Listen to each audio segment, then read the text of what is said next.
Mama. Udo.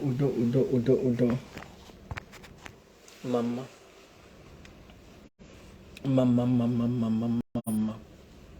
Udo.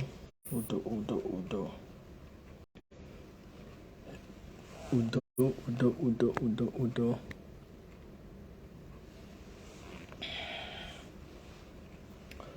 Ụbọchị taa wụ 25th of January 2021.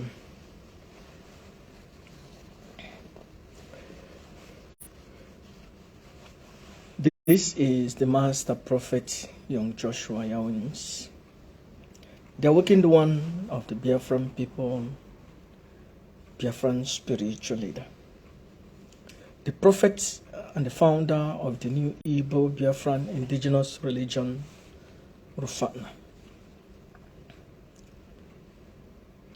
Ya dịrị ndị Igbo na mma, ya dịrị ha na mma. Ụmụnne anyị nọ obodo dị iche iche, ya dịrị ha na mma. Ndị na-arụ ọrụ, ya dịrị ha na mma. Ndị na-agụ akwụkwọ, ya dịrị ha na mma. Ndị na-achụkwanụ ego, ndị na-eme biznes, ya dịkwara ha na mma. Ekelele m Chukwu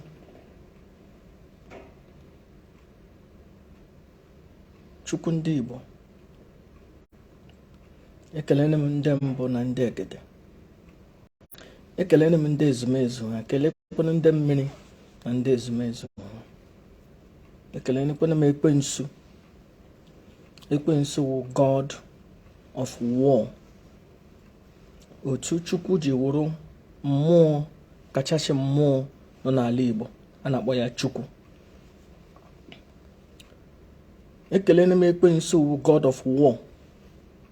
Wụkwanụ mmụọ dị instrumental bụ ndị ọcha bịara n'ala anyị. Ọ mmụọ ahụ wụ mmụọ fesiri ndị ọcha, gbuo ha, chụọ ha ụkwụ eru ala. Ekelele m ha niile. Asị onye na-ama nga anọ lie ozu, asị ya bọwa, ya esi n'ụkwụ na-abụ. Mmadụ gbuo nna gị, violate ya nne gị,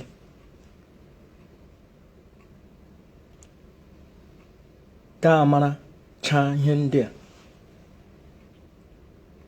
Ị wụrụ nwaanyị, ị ga-alụ onye ahụ,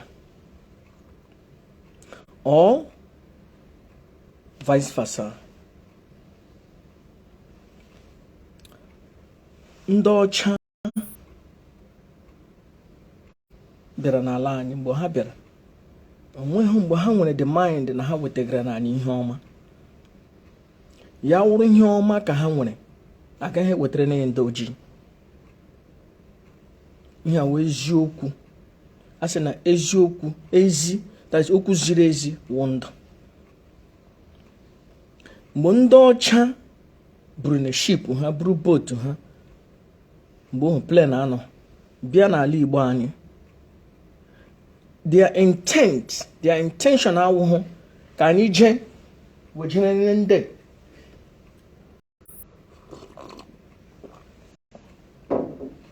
ka anyị jee wejere ha ka anyị jee wejere ha oji, ka anyị jee wejere ha ihe ọma, ka anyị jee wetara ha ozi Jesu Kristi. No. Ihe ha bụ n'obi wụ ka ha bịa were nri, were ihe resources anyị nwere. Ihe a wụ their intention.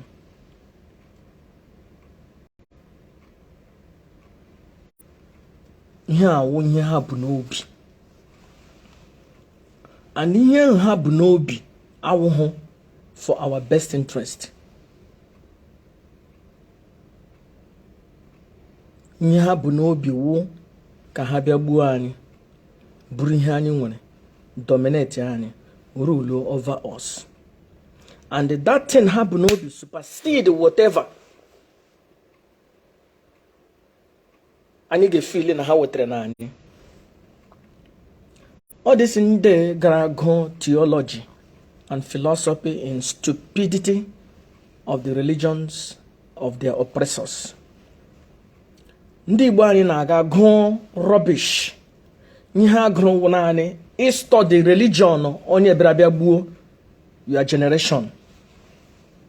Study ya gasị na ịwụ na priest na ịwụ na pastor. Gị na-ezuzugharị ebugharị Bible akọrị inyo. Upon education niile nwere a study for 10, 20, 30 years, nwee doctorate degree in stupidity, in foolishness, you were not able to understand that you have been taken advantage of. That now no. That means you need to the useless. Or the useless. All these pastors and priests, Ureno, Amuminyan, Jeguala Tia. At the end of the day,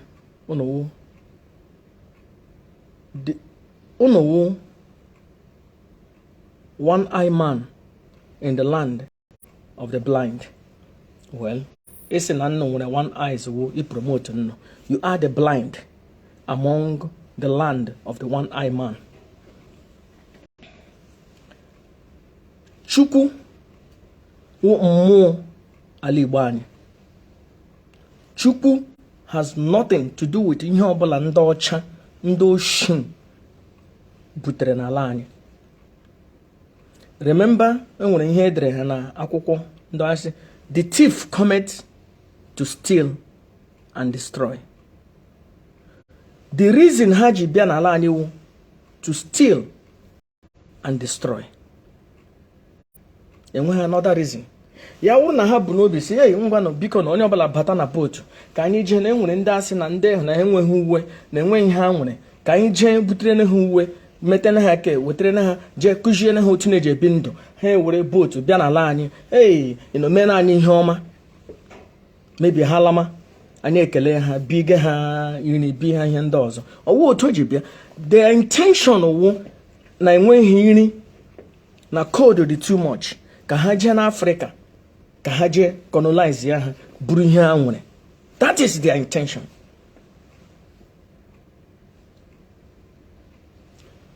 Chukwu mgbe m na-eleba anya n'ihe gbasara Chukwu a 3 or 4 days ago ndị na-anụ ihe na mmụọ ala Igbo na-asị m ndị ebere abịa ịgba anyị okwe bet anyị agbara ha okwe.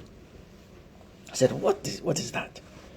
Chukwu mmụọ ala Igbo, Ekwensu wu mmụọ ala Igbo, Amadioha wu mmụọ ala Igbo, Udo wu mmụọ ala Igbo, nne m Chukwu, nne Chukwu wu mmụọ ala Igbo before ndị ọcha abịa. Onye mere ndị Igbo niile na-eji ewere aha Chukwu na-eti na nwa ha so that ka mmụọ anyị ịhụ deity ha na-akpọ Chukwu gaa na ịntanetị click ya Chiukwu Igbo deity ya wepụtara na gị mmụọ ala Igbo anyị maybe ke nwere isi otu oke n'otu ịghọtara ha na-asị na the supreme mmụọ ndị ala Igbo.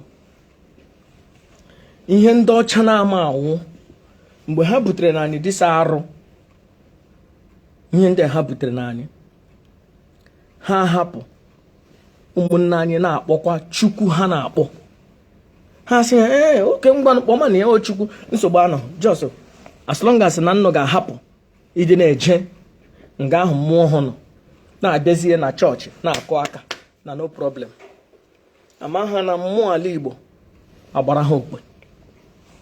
At the end of the day 98% onye Igbo ọbụla nwere aha with Chukwu.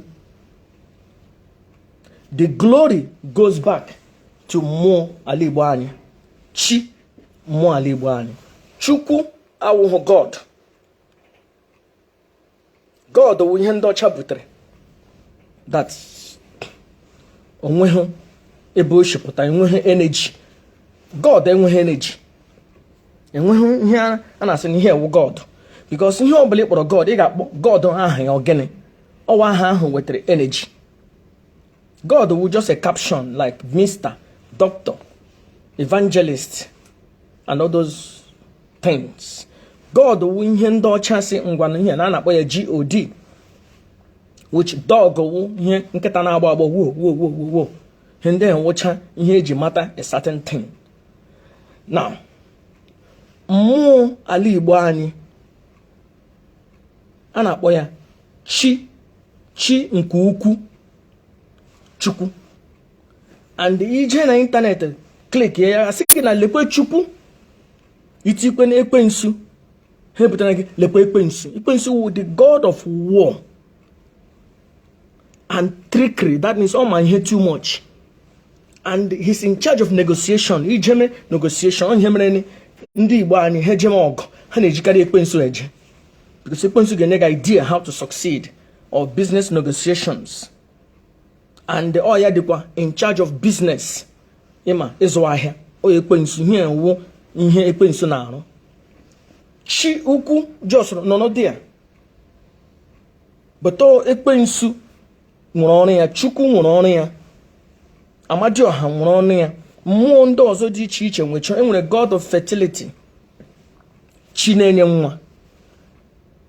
Enwere chi na-agwọ ọrịa. Now Chukwu, mmụọ a na-akpọ Chukwu ọwụ ya na-agwọ ọrịa. Enwere chi ọzọ na-agwọ ọrịa. Enwere chi kere ụwa. Enwere chi mere ke. Enwere mmụọ mere otu ọrịa n'ala Igbo anyị before ndị oshi ndị ọcha butere anya arụ abịa n'ala anyị. Chukwu agba ha okwe. Aha 80 or 85% ndị Igbo niile aha ha bido na chi. That is mmụọ ala Igbo anyị. Ije na arụ na these churches ha nwere ha na-akọ aka, all these pastors and all these priests that study without comprehending, without understanding. Ihe ha na-akpọ chi anyị. Chineke ịdị mma. At the end of the day, ihe ha na-akpọ wụ mmụọ ala Igbo anyị, chi ukwu. So ihe otu mmụọ anyị ala Igbo anyị ji gbaa ha okwe. Ndị bere bịa ịgba anyị okwe, mmụọ anyị agba ha okwe. Ile anya at the end of the day, every Christian enwere two things ha na-akpọ: Chukwu or Chineke and ekwensu. Yeah, with the major two things. Enweghị onye Christian gara church every day na any church niile n'ala Igbo ha na-aga ekwu okwu ekwensu na Chukwu. Enweghị onye any Christian ị hụrụ 1 week aga ọ na-aga akpọ aha Chukwu na ekwensu. Ihe a wụ otu mmụọ ala Igbo anyị ji were aha ha tinye n'ọnụ anyị. So but ndị ọcha ma na mmụọ anyị agbanahụ eche na ha eje nga ahụ gbudashia ihe ndị nọ na mmụọ anyị apụọ na. Mmụọ anyị a na-anwụ anwụ. Ihe ha butere wụ ihe na-enwe ihe na ya. Ele otu ị ga-eji jee nga enwere n'ala nga asị na ala na mmiri na ya ga-eje were mmiri na-awụ ya no. Before ha abịa anyị enwene chi, anyị enwene mmụọ dị n'iche n'iche, ma mmụọ na-alụ ọgụ, ma mmụọ na-enye nwa, ma mmụọ different things. So he werezi arụrụ ala were reverse psychology bịa kọmara na anyị akụkọ ejikwa gbanwa nnụnụ nne efe, but not knowing that ha eche na mmụọ anyị ga-apụta enwe face to face combat. Ha rịba ha mgbe ha hụrụ na ụmụnne anyị has been bought, because ndị Igbo likere ego, nye onye Igbo ego ya ere nwanne ha bịa na-asabotachi mmụọ nọ n'ala ha. Because a gwara ha hey maybe na-eji, which I don't condone that. Na-ewere na ofu onye rụrụ ala ji eji kwa aja o ji eji haziri ihe na village Oh, I say, hey, na-eme ihe ọjọọ because na ewere n'ofu onye gbuo na village of 50,000 people. Ewere ofu onye gbuo. But ndị ọcha bịara na ibutere gị ihe ọma. They eliminated more than 60% of the people in that village.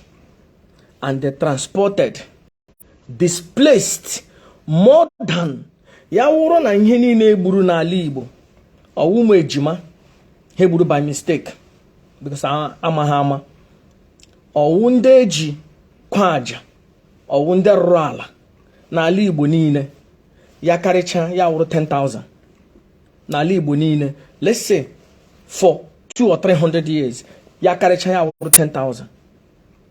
Ndị ọcha displaced n'ala Igbo anyị millions and they killed millions.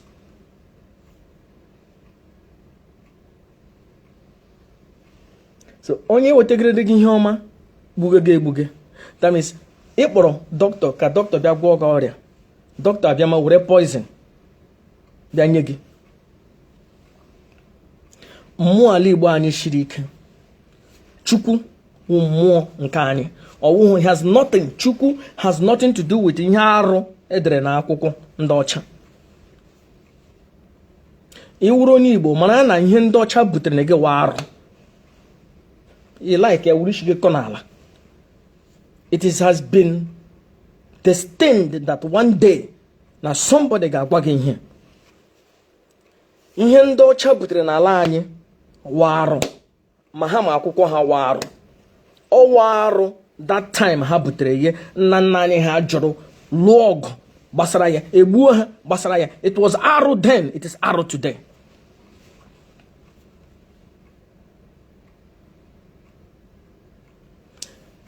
Onye gburu nne gị, onye gburu nna gị, violate ya nne gị,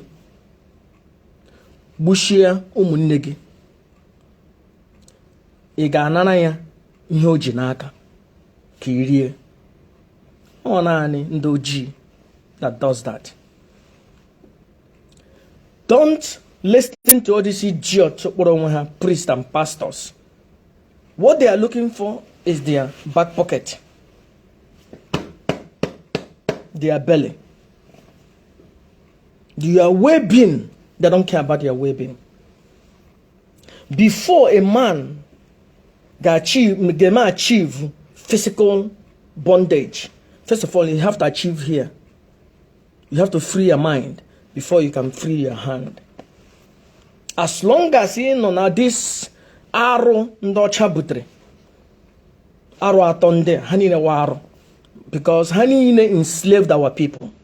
Any religion mere gị enslaved, force nna nna gị ka ha mee accept, it's not good for you. Ele reason a ga-eji gbuo ndị ma ihe na village nnọ, n'ala nnọ, gbuchie ha niile, gbuchie ndị eze, gbuchie ndị ọzọ, gbuchie ndị dibịa, gbaa ihe niile ọkụ, force zi ụmụ ha ka ha mee accept ihe ha wetara na ha.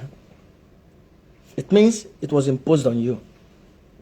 And gị mara ihe ịṅụjuo mmiri a n'afọ, ị ga-eme accept ihe ha wetara na gị, or let's make it stupid. And many are those, even otum they are working one again, one idiot, the blood of Jesus, the blood of Jesus. Simple thing. Only one idiotic man from one day, and I said, nah, don't chat with him. I said, come on, get out. Mbohabira na Egypt, ele hamene na Egypt. Ele hamene na Egypt. Egypt who 99.9% in doji, ndị na-eji nji ka monarchy.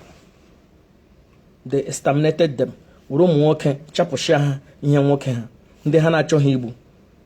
Kpọrọzie ụmụ nwanyị for almost 2,000 years or 3,000 years. See Egypt today. Were history and information monarchy turn one upside down, revise psychology. Mmụọ ala Igbo anyị the powerful. Ihe ndị ọcha butere akụkọ Mike Ejeayo story ajụkọ gbanwa nnụnụ nne efe rubbish has no power. ihe mere mmụọ ala Igbo anyị ga-echekwa gị. Mmụọ ala Igbo anyị na-egbu na-echekwa, na-enye ike na-ewere ike. Ihe ndị ọcha butere cannot protect you, cannot defend you, cannot do good because onweghị power, onweghị ebe originated from.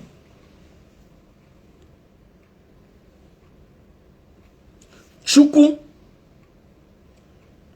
anyị, ị gaa na ịntanetị na gaa klik ya Chukwu ndị Igbo, Chukwu the Igbo deity, ihe pụtara na gị ya otu nhụ ka ọrịa. Ije tige ya pikchọ onye ọcha, ịgbago onwe gị okpe, ị na-arụ onwe gị arụrụ ala.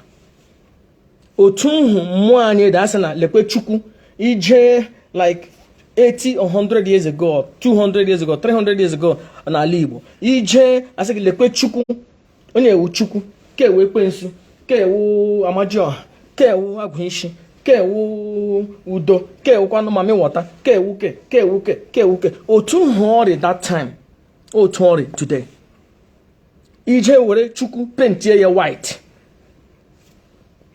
ịgbago onwe gị okwe. So all these idiots, all those idiots who have priests and pastors that have studied and still they cannot comprehend.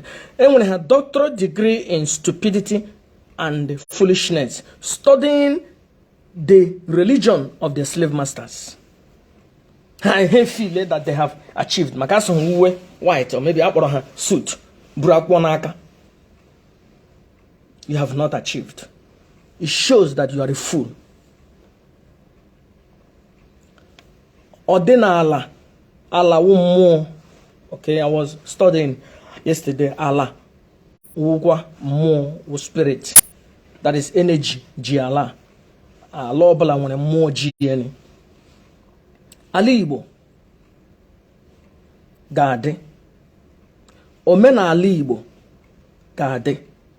Ordinala Igbo gade ke echi. Echi anagwago. All those agents of the foreign of the slave masters in the so-called pastors and priests in the sina ordinala Igbo na omenala Igbo agade. Ala Igbo ga-ewepụ ha. Ono no fo. Ala Igbo ga-ewepụ ha n'otu n'otu maka obera onye bịara nga mmadụ si na ya ga-abịagbu ya. Then ya lama kpukpu ga-apụ ya. Time has come that anyị ga-epromote ọdịnala na omenala Igbo. Ihe niile a na-eme ndị ọdịnala na-eme, ihe niile dịcha mma. Mba. But nke anyị wụ nke anyị. Na ihe ndị ọcha arụ ha butere na anyị enwekere mma n'ime, tolitinere mma n'ime eje nga a na-akụ aka ọgwụchana ịkụcha aka ha anaghị ego gị tii n'akpa.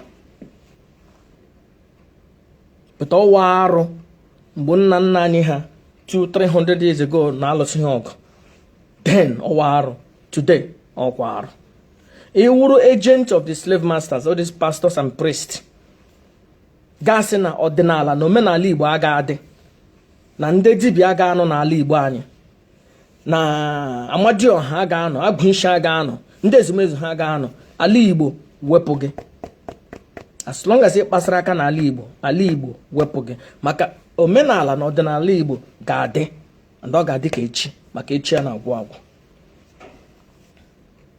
Ihe m na-ekwu, ekwughị ihe maka ndị religion riri ọrụ. But jụọ onwe gị ajụjụ, elee ihe mere ni eji fọsụ nna gị iwere ihe okpukpere akụkọ Mike Ejeayo akọrọ ya wụrụ na ihe ewu ihe ọma ndị ọcha ga-ewetara gị, ndị ọcha ga-risk their life baa boat for 1 month for 2 months wetara gị ihe ga-eweta gị ga-enye gị ihe ọma ya wụrụ onye ojii. Mba, enwere ihe somebody jitere them. I said, no, when one pope, just for them, I have pope. Yeah, very good information. No other, the Portuguese. Now, anybody knows so na opupere hane, people in Dutcha, but Christianity. Now, any village, any land, hagar on there, how the Christian enslaved them.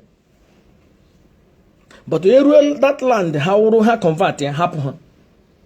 The Portuguese did that. because the Roman army, which today we know as Catholic Church, they push her go and conquer ndị ojii niile. Ha ga-ekpere na ihe anyị butere na. I just want you to close your eyes and think na ị nọ na your village 300 or 400 years ago, 500 years ago, mgbe ndị ọcha batara n'ala gị. Just picture yourself n'ịgba ọtọ. Ịmakwa na ịgba ọtọ. Picture yourself mgbe abịara gather ndị ojii, ndị mighty men in the land, in a pretense of maybe to discuss or negotiation or peaceful talk or peace treaty. Because they took advantage of simplicity of our people. A trust to Ndeberabia.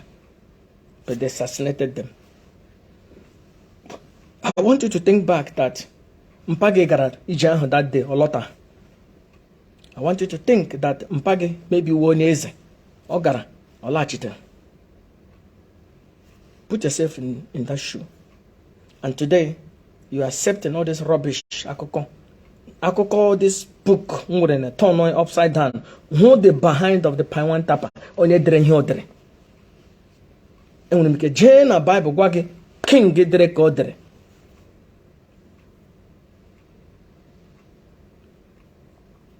Omenala Igbo ka adị. Ọ ga-adị ka echi. Echi ya na-agwụ agwụ. This foreign religion n'ala Igbo, nga or pastor, priest, or pope, or bishop, si na ọdịnala Igbo na omenala Igbo aga adị. Asa onye amụma, asa aka ji ọfụ, ana m asị mmụọ ala Igbo wepụ ha. Ala Igbo turn on her upside down. Omenala Igbo ga-adị, ọdịnala Igbo ga-adị, ọ ga-adị ka echi, maka echi a na-agwụ agwụ. Onye bịara ngam ugbu a mara na ile anya ọ naanị ndị ọdịnala wụ ndị dị tolerant. Onwe n'ebe ị nọ na ala Igbo a sị na ndị ọdịnala ebe a na na-egbushi ndị Christians, ọ na-egbushi ndị Alakụba. Mba, ndị ọdịnala dị tolerant, biri ka mbiri, maka ala buru ibu. Ọ naanị onye ọdịnala ndị gasị hey na ihe ekwa ala imerụ ala, nakwa ihe ekwa ihe ọjọọ, ihe ekwa ihe nna nna anyị ha sọ nsọ, ihe ekwa imerụ ala. But ndị a gwara ha sị ha any altar ịhụrụ na-awụhụ of Christianity, destroy ya. But ndị ọdịnala anụke hapụkwa ha. Onye ọdịnala ole ka ị hụrụ na-ewere microphone dome na-eji microphone na-akpụ. Iji all these churches microphone ha nụcha na-eji. But ndị ọdịnala, ndị dibịa atọrọ rete ya nọkwa na their small place. Anyị na-practice biri ka mbiri. But onye bịara nga gị sị na ị ga-ebi, ya na onwe ya ga-ebi. And time has come, ndị ọdịnala ibilite. Because ihe anyị nwere shiri ike, they have nothing. Number one, ịkwụsị inye ndị pastor na all these priests inye ha ike. Number two, ebe ọbụla ha mebiri ihe anyị, send fire by fire, retaliate with fire. In that time, they will not do it again. Because anyaga, we are a kind of endangered species.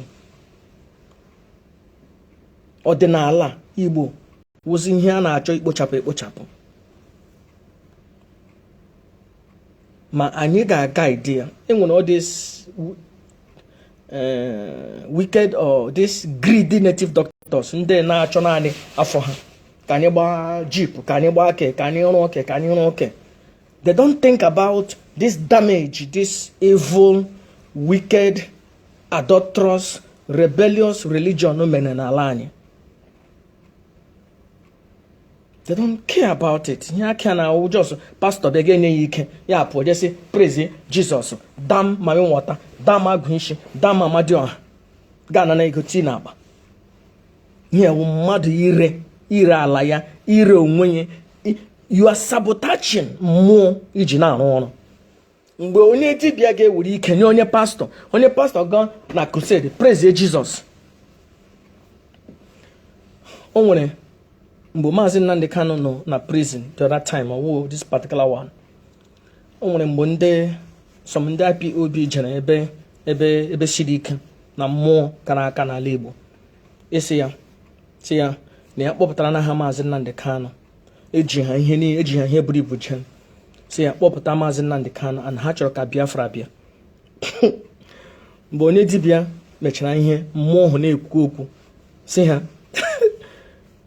na Maazị Nnamdi Kanu ga-apụta, but Biafra bịa, ele onye nno ga-enye the glory. Ọwụghị onye ọcha ka nno ga-eje tụọ mma. Onye mmụọ ọhụụ gwara ha. So m wetara nnụ Biafra, nnụ ga-abịakwa bịa kelee mmụọ ala Igbo, kwenye na mmụọ ala Igbo ka nnụ ga-eje na chọọchị kpọrọ otu onye bishọp si ya bịa sha ga-eme n'aha Nna na Nwa na Mmụọ Nsọ lekwe steeti anyị. Mmụọ ha sị ya nọ yara ihe nnụ bụ bịa buru na ala. Ihe hele ihe omenini. Ọwụwa onye ahụ gwara m ihe a, anọ m one day na-ege mgbe mụ na mmụọ ala Igbo na-ekwu okwu. Ha agwa m ya, ma ekwuo ya na my program last 2 years. Somebody akpọ m na phone sị m, onye gwara m ihe na ha dị atọ jee that oji ahụ, onye gwara m ihe. Ha agwa ya sị ya na ụmụ onye amụma, ya sị m nọọ ya na ya so jee oji ahụ.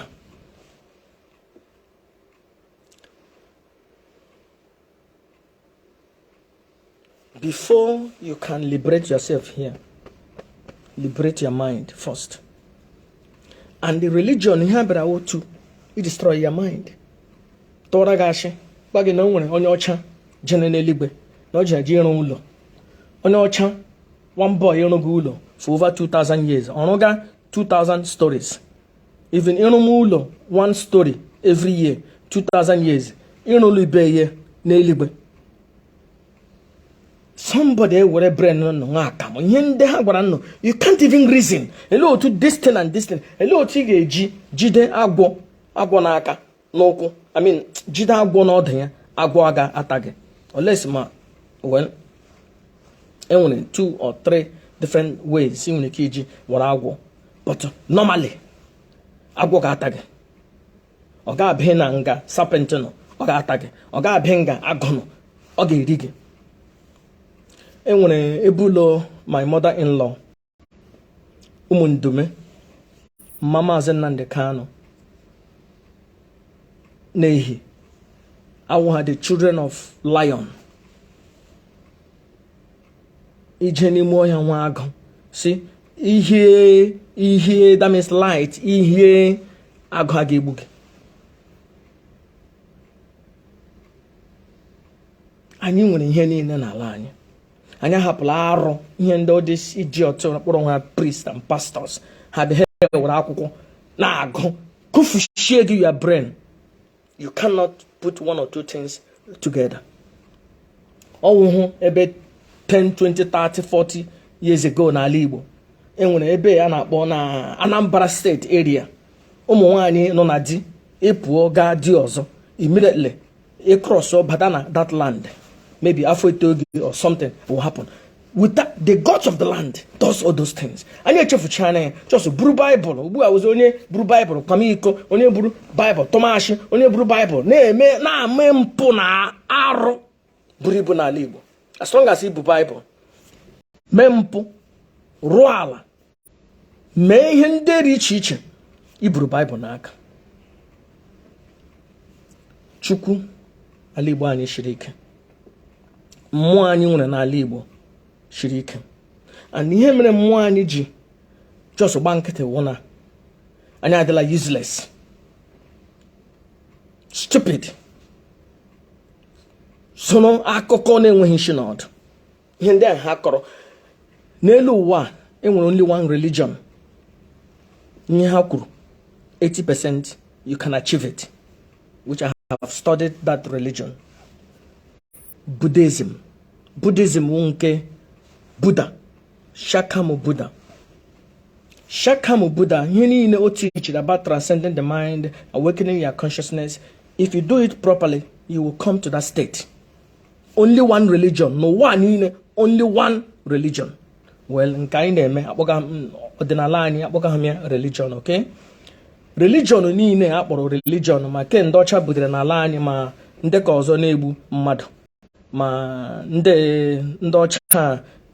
ọcha bi na close to Palestine ihe niile ha butere enweghị ihe ọbụla ha akụzine gị you can practice or follow that way game achieve ihe ọbụla ha kwuru, none of it, but only one religion n'elu ụwa ihe ha akụziri 85% you will come to that place otu ha ji kụzie ya.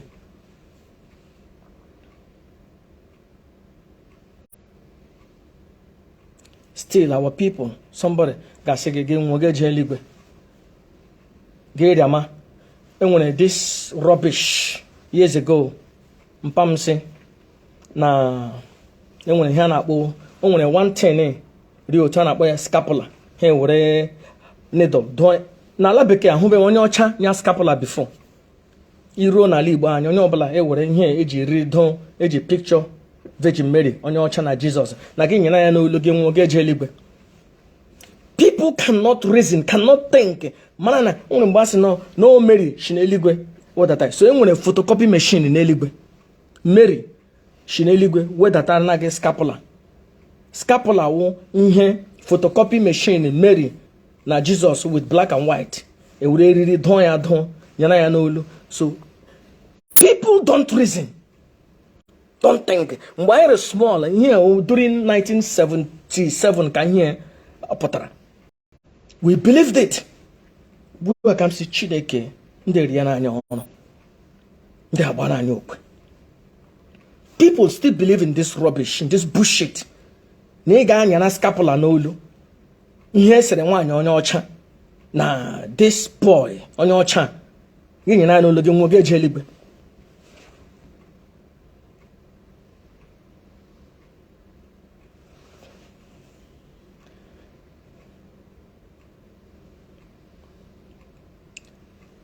Enwere ihe edere ha na Bible asị if you if you lay hand on the sick shall recover. If you drink any deadly thing, it shall not hurt you. I think Luke 16, 17 or whatever, something like that.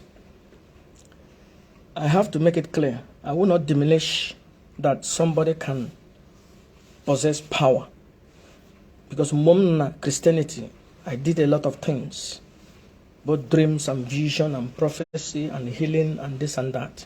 But it has nothing to do with the religion. It has something to do with the anatrachi, osinachi, for me, or more ali Igbo chi Igbo batra. That is chi Igbo that has nothing to do with the akoko, this rubbish in the brabia buani wayo brabia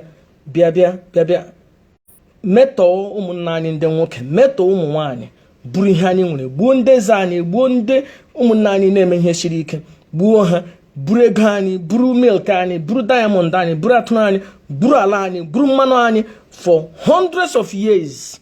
Ihe ha domere negewo this akwụkwọ iberibe ohe mere na some of our people nwoke na nwaanyị ga-eje na study bullshit theology and philosophy.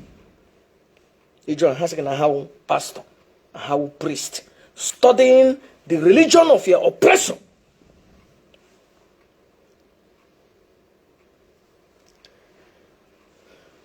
Onye aguna akwa ona akpọ, or onye nwere calling, spiritual calling, more alage na akpọ. It doesn't matter religion in ime you can. In that gift of ime healing or whatever, it will appear, but it has nothing to do with all this three religion and putre nani. None of them. And when who came when end place ị ga-achị lekwe ihe na-enye ha energy because enwe ha ihe ha rụrụ ka ha ji brainwash anyị continue ka anyị ghara retaliate back, ka anyị ghara mgbe anyị tetere n'ụra anyị asị che ndị egbuo n'oyile anyị for 200 years, ndị egbuo na anyị for 1000 years, ka anyị je gbugburu ha. Ewere religion brainwash ya gị ka na-amị oyile gị. Anyị ewere ego na-ejigere ha na Rome, na-ewere ego na-ejigere ndị ọcha na Canterbury. Ekelene m Chukwu, mmụọ ala Igbo anyị, kele ndị mbụ na ndị egede, kele ndị ezumezu. And okay, take more than this video name to awaken our people up. Some are really too stupid and too naive to even think. No, but this rubbish after killing your entire village. And when a village, 400 years ago, 500 years ago, Ndocha wipe her out. That village, I don't want her again. Oh, nyega corona gihende. And when a village close to Egypt and somewhere, so no Nubians or Ndocha wipe her out. Those people, because those people were warriors, fought with them for hundreds of years. Ndocha wiped them out to today. That village, I know. Oh yeah, you put it in no necessary. No, it's so sorry. A body on your chan, Jesus. Somebody there with a wine on your chan, a bully, and I ye be there. Near cook, na, and worry. Ibrib. Chineke Kelenem Gino Bojita. Ekelenem Prince Alibo, Mona Log, Mo, the god of trickery. And the more any mad ability to do business. Owe penso. Kele epono Chiukwu Igbo. Kele ndị mbụ na ndị egede. Kele ndị ezumezu ha. Kele ndị mmiri na-enye ego na-enye akụ na ụba. Kele epono mmụọ aquarium ọmụmụ na-enye nwa. Mmụọ na-enye ihe n'iche iche n'ala Igbo. Ekele na m ha. Ha ga-adị ka echi. Ma echi ya na-agwụ agwụ. Ọ nwoke ma nwaanyị. Si na mmụọ ala Igbo agaghị, si na ọdịnala Igbo agaghị, si na ndị dibịa, ndị ọdịnala, ndị omenala agaghị, Chineke ala Igbo ekwensu wepụ ha taa na echi. Maka ọ bịara m nga m abịagbula m, ọ ga-ala mkpukpu apụkwala ya. Onye bịara nga m si na ya ga-abịagbu m, ya ala m mkpukpu ya n'ahịa na anọ ka ala Igbo. Ise